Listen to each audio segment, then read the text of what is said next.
May nakita akong post sa Facebook ko. Komedyante ng puta. Parang nanlilimos ng na-follow siya eh. Yung mga video niya, follow siya. Kupa lang puta, hindi lang siya pinapalo, nagrereklamo na eh. Magbabawas lang din daw siya ng pinapalo niya. Mukhang pera agad eh. Kala mo sikat eh. Kala mo may dating yung Ako gumagawa lang naman ako ng ganito kasi naiinip ako eh. Wala akong pakialam kung may manood o wala. Basta sinasabi ko lang kung anong gusto ko. Okay lang din. Wala naman akong pakialam.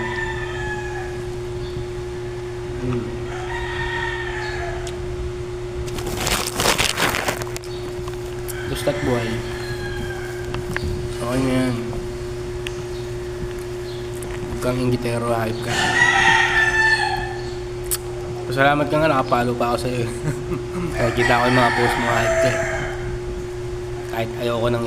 Pag nakikita ko yung mukha niyo sa Facebook ko, putay na. Nilalampasan ko na agad eh. Ang pa-bad vibes lang. Huwag ka man limos, pare.